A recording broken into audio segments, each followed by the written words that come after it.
On my first summer back home from freshman year of college, I picked up a part-time job delivering pizza in a town around 30 minutes away from where I lived. The area, in rural Georgia, is known for having places that are in the middle of nowhere, and the pizza place's whole shtick was that it delivered to even to most remote areas imaginable within the town limits.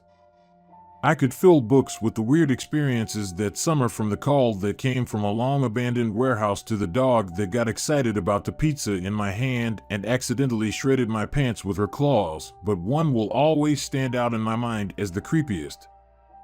It was getting fairly late at night, around 10:30 p.m., so I was confident at the time that I would be sent on no further calls before closing at 11. However, someone barely managed to miss the cutoff time, and our clerk accepted their order since they were so close. I was given the address and a single box of hot dough and sent on my merry little way. The first red flag was the driveway, or rather, the lack thereof. There was a mailbox, but no actual driveway, not even gravel. It was just grass, and a barely distinguishable trodden pathway that resembled more of a service trail than it did something frequently used. I bumped along, wondering if I was even en route to the place, when I saw a slightly above average sized house come over the horizon, horribly dilapidated and completely surrounded by overgrown woods. I guesstimated where the rest of the driveway led and ended up parking in a grassy patch that could have been the walkway just as easily as it could have been the front yard, headlights aimed towards the porch, as per company policy. I walked up to the door, but I believe that calling it a door is generous. It was a door frame, but the door itself was just a large slab of wood propped haphazardly against the side of the house, barely covering the entrance. This was red flag number 2. The third and fourth red flag were also on the door. This included the A4 sheet of printer paper with the words, "Around back," scribbled in all caps, which was hanging just below the place where somebody had self-engraved the door with the title, Manson Family Ranch. Typically, I would never go around to the back of a house, especially a shady, unlit house, and especially at night. However, it was my last drop of the day, and I was ready to get it over with and be on my way home. Against my better judgment, I traipsed around to the back of the house. The door back here was an actual door, but it was covered in both cobwebs and fresh spider webs. Clearly, this was a door that had not been used in some time. I found the cleanest area available and knocked. I counted to 45 and knocked again. There were no lights on in the house, and I could hear no movement from inside. I knocked and counted again, and repeated the sequence 3 more times before I was finally creeped enough to decide to return to my car. As I turned, I finally heard a voice coming from inside the house, clearly agitated, but I couldn't tell what they're saying. I tried to knock 1 more time, and as I was counting, I heard something in the woods behind me. It started out as just movement deep in the trees, but soon enough I could make out distinct running footsteps coming directly towards me through the brush. As I'm standing there, coming to terms with my impending demise, I follow the direction of the noise to the edge of the woods, which is around 15 feet away from me. In the moonlight, I could clearly see the woman who stepped out. She was relatively old, maybe in her 60s. She had long blonde gray hair, which was tangled and matted and hung down past her hips. She was in what looked to be originally a white nightgown, but at that time it was dingy and closer to a brown color. She was absolutely barefoot, and her feet were covered in dirt and what had to be blood, presumably due to the fact that she had just sprinted through the prickly woods where there was no trail to be seen. I never learned her name, but I still affectionately refer to her as red flag number 5. She stopped short when she saw me and started to shake her head, eyes wide. I stood there, like a terrified deer in the most fucked up headlights ever, as she took a few more steps towards me, reaching out to me, finger pointed. Her voice came out way stronger than mine would have at the time when she spoke. You know how Southern people can either sound like loving grandmothers or backwoods murderers? Well, she sounded like the latter when she drawled, "Oh, no, no, no, no, no." "No, honey, no, you get on, you get. Get on out of here." I wish I could say I listened, I ran, I left, but I was so in shock at how events were playing out that my own self-preservation was put on a back burner while I tried to figure out just what in the Kentucky Fried Fuck was happening. She seemed to realize that I was not moving, even if I could not make my mouth move to ask her what was happening, or even what to do with the stupid pizza in my hands. She looked at me like she could have smacked the hell out of me right then and there, and proceeded to deliver red flags 6 through 12. "Darling, did you hear me? You deaf or dumb? Young girls like you come out here and then they don't get to leave." So I finally quit being the white person in a horror movie when I realized that this was not a funny little ghost story. This was 5 feet 3 inches, 116 pounds, me potentially being targeted to be robbed, or kidnapped, or worse. I dropped the dumb little pizza and started running back to my car, which I had stupidly left on and unlocked, as was usual for most of my deliveries. As I neared the car, I heard a slam from behind me, and I looked over my shoulder to see that the wooden door had been pushed over and had fallen into the porch beneath it. As I was closing the car door, an older man was limping down the front steps, waving his arms like an airplane runway attendant at me, calling me a little bitch, telling me to get out of the fucking car, now. At a loss for what to do, I called out something muttery and shaky and along the lines of "pizzas out back." I floored my dad's 90s Lexus and somehow managed to avoid trees on the odd trail back to the main road, which was still 12 miles and several turns from any road that actually had a name, let alone painted lines. I reported it to my manager, and he said he contacted police, but nothing ever came of it that I'm aware of. Either way, that was my first and hopefully last personal encounter with the self-proclaimed Manson family ranch. When I was in my early 20s, I was very mentally unstable, lonely, and desperate for friends. I've struggled with binge eating, and it was particularly bad at that time with a lot of delivery and late-night fast food binges. One night that I ordered pizza, this man delivers it. Maybe in his mid to late 30s or early 40s, and I think I was 19 or 20 at the time. We don't have any particularly engaging conversation. It was a normal friendly pizza delivery driver conversation. He may have complimented me on my piercings or hair at the time or a shirt. This was a decade ago, so I don't really remember. I do know there was nothing that indicated I wanted to be friends and that this was simply a customer/driver interaction. I think it was a day or so later and he adds me on Facebook. I want to emphasize that this was days later, meaning he took my information home or noted it somewhere. It took me a minute to figure out who he was and realized he found me based off of my order information. Being unstable, lonely, and desperate for friends and also living life by, I make decisions based on whether or not it will make a good story. I accepted the friend request. He left some creepy, typical, overly sexual compliments on some Facebook photos, but we never met or talked or anything ever again, and I think I deleted him a few months later. I don't remember exactly, but I definitely realized that this was weird. Delivery driver that was almost twice my age at the time and decided, after a less than 10-minute interaction, to find me on Facebook days later. "Let's never meet again, and I hope you didn't do this to anyone else.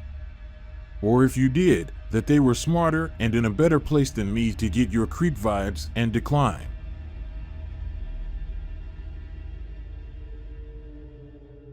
I deliver pizza, and I'd been having a really busy night, non-stop back and forth, without any time to even pause and take a leak. I'd been so busy that I wasn't really thinking about bathroom breaks. But we're also going through a bit of a heat wave in our area, so I've been drinking copious amounts of water. All of a sudden, as I was driving to this particular delivery, the urge to go hit me. Things went from 0 to 60 in an instant. Thankfully, I was close to the customer so could get this one over with quickly. Or so I thought. I pulled up to the house, and it was an area I'd delivered in before, so I could immediately see that something wasn't right. All the lights were off in the house, not even the glow of a television or anything.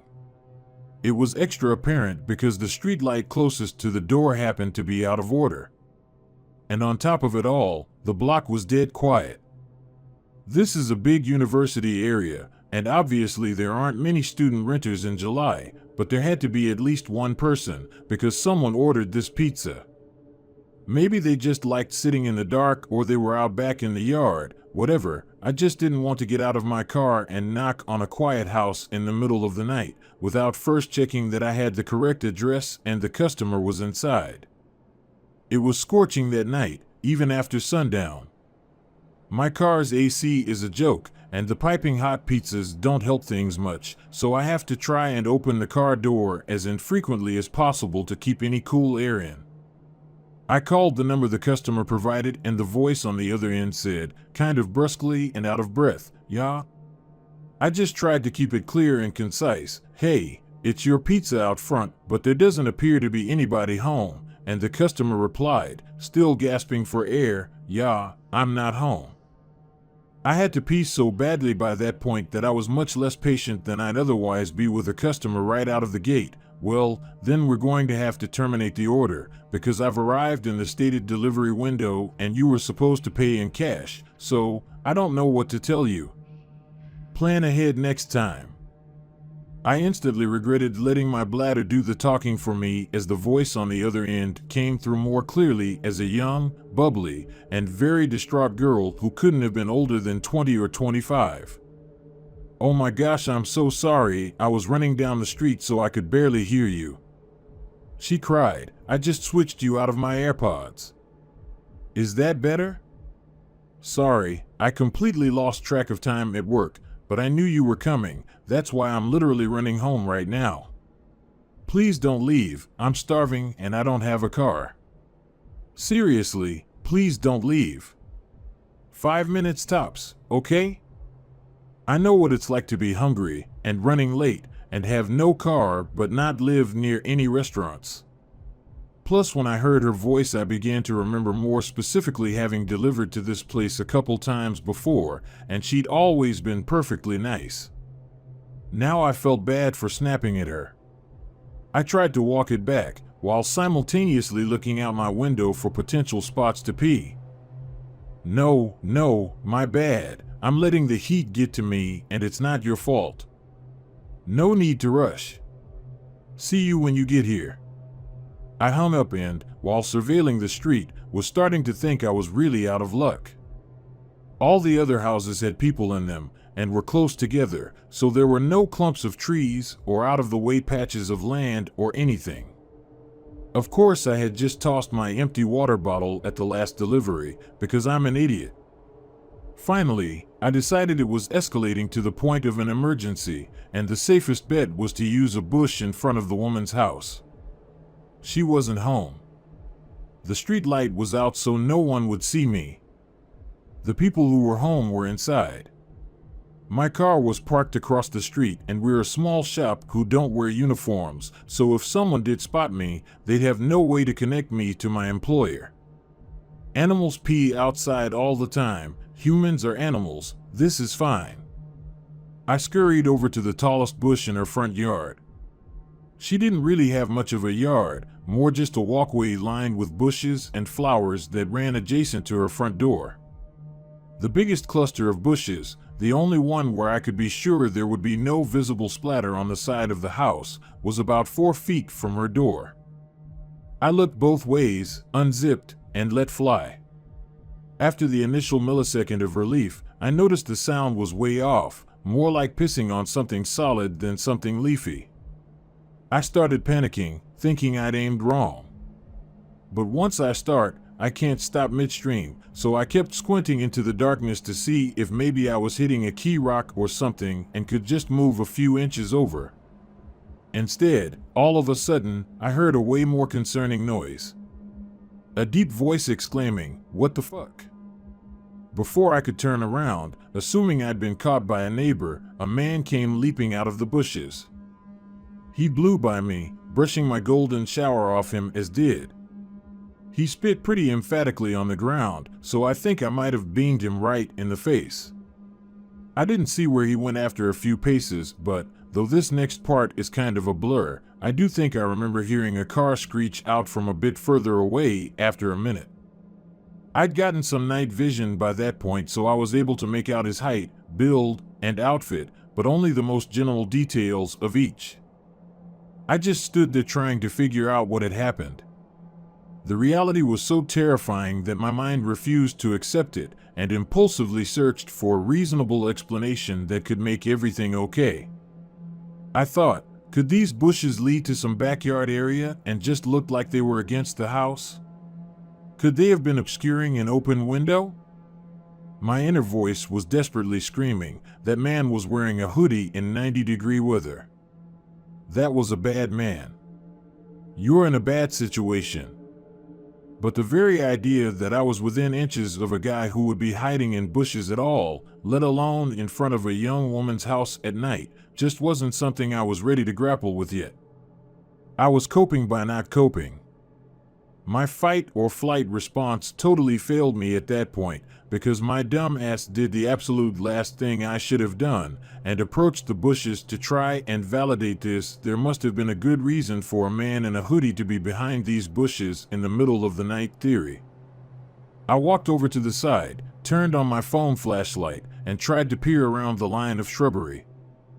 As scary as things may look in the dark, seeing them with a single beam of your flashlight can sometimes make it even worse. That's when I saw the bag. There was a tattered drawstring bag sitting behind the bushes, slightly splashed with pee. But I was in such a moronic daze from shock that I groped around for it thinking, see? This is it. This will explain why he was back here. It explained it.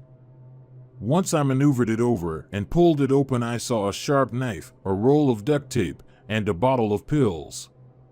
The delusions officially broke at that point, and all the adrenaline, endorphins, and self-preservation instincts that had been suppressed kicked in 10 times over. I became whatever the opposite of dazed is. More laser-focused than I have ever been in my life, with one singular goal: get back to my car. I dropped the bag, booked it across the street, got in my car, and slammed the pedal to the floor before the door was even all the way closed. I went as far as I could as fast as I could until I hit a red signal. Then I pulled off to the side and realized I shouldn't be driving any more than necessary in the condition I was in. I pulled into the parking lot of a 24-hour drugstore and took a breath. I was finally calm and coherent enough to zip up and formulate a plan of action. My first lucid thought was, who do I call first, the police or the girl whose house that was? I thought about it for what couldn't have really been more than 10 seconds, but felt like an hour, and decided, okay, I am in my locked car with the engine running. If trouble starts, I can drive away. I know something's up, she might not. She needs to know not to keep walking in that direction. As I was dialing her number, it occurred to me, what if there was no girl? I thought I remembered delivering to that house before, but what if I was wrong? What if the girl on the phone was just a decoy to get me there to rob me, or worse? Every pizza guy on the planet has seen the Evil Genius documentary by now, so I thought. She called me all out of breath. She wasn't home. The whole thing was off. Can't risk it. I'll start with the cops. I called 911. The operator was very helpful in keeping me calm, because I was a complete wreck by this point. He kept assuring me that someone would be there soon. I kept telling them they had to get there before the girl did, but I was trying to express 3 thoughts at once and really damaging my own credibility. It came out more as, you've got to save this girl because he wasn't after me, I was just delivering a pizza. Unless they were after me, in which case there might not be a girl, but I talked to one on the phone, so then you should find that girl because they used her to lure me there. But if she's real, she doesn't know about the guy, who was also real, and there could be more guys if there's actually a girl, and you know what? Even if there isn't a girl, there might actually be more guys. I only check one part of the bushes, so I don't actually know. But we'll know which guy is the one I saw because I pissed all over him, you know. I didn't mean to. This was back when I thought the girl was real, but not home. But she might be real, so you really need to find her if she is, because the guy was real. Finally, they basically just asked me to stop talking and stay on the line. But that was when I saw an incoming call from the customer. I couldn't answer it without disrupting my 911 call, so I just ignored it. But then she sent me this text like, "Hey, I'm here, don't see you?" I told 911 she was there, and they said officers were only minutes away. But who knows how long that meant? Especially after I'd given such a scattered account of the events in my panic. I just felt overwhelmed with guilt. Because my rational mind said the odds of her being a decoy girl for some large scam targeting pizza guys were low, and the odds of her being the intended victim of a predator were high.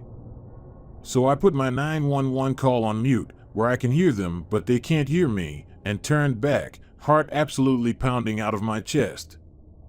Then I took 911 off mute and told them I had returned to look for the girl. They weren't happy about that, but I saw her meandering past the parked cars in the street looking to see if one was mine, and I waved her down, flashing my brights. She bounced on over to the window of my car, happy-go-lucky.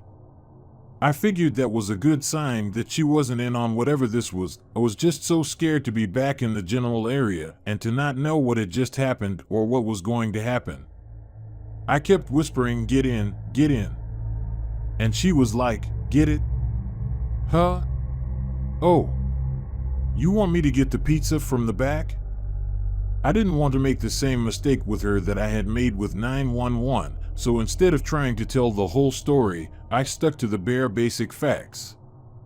There was a man in your bushes. I'm on the phone with the police. I don't know where he is right now. Please get in the car so we can lock the doors. I was barely able to get even those sentences out, and I was shaking like I'd had 10 cups of black coffee. I held up my phone with 911 on the call screen to verify it for her. I thought that was why she got in the car with no further explanation, but it turns out that wasn't entirely it. "You still there? Is she with you? Are you safe? Is anyone else there?" 911 kept checking in, not knowing who the third party I was talking to was. I reassured them, and we drove, more cautiously this time, to a location 911 instructed us to wait to speak with police after they cleared the area. I didn't actually have to do much after that. The police came pretty soon after. A police car met us. I gave a statement telling them everything I observed, and she went to go speak to more officers in more detail than they needed me for. It turns out the reason she got right into a strange pizza guy's car without probing any deeper into my story is because she knew who the man was right away from my description. She had an abusive ex-boyfriend who was apparently psychotic enough that he immediately came to mind from hearing "There's a guy in your bushes." She later called us to thank me and insist on leaving a huge tip. I wasn't there when the call came in, so the kid who answered didn't know to refuse to accept the money. But the manager already promised the next time we see her we can load her up with enough one free pie cards to last a lifetime. Easily the scariest thing that has ever happened to me, on the job or off. I don't get the chance to tell the story much, because I try to avoid sharing it with anyone who could possibly know the girl or know of the event, but I'm still not the same since. Even though I know he didn't even have anything to do with me directly, this truly shook me to my core.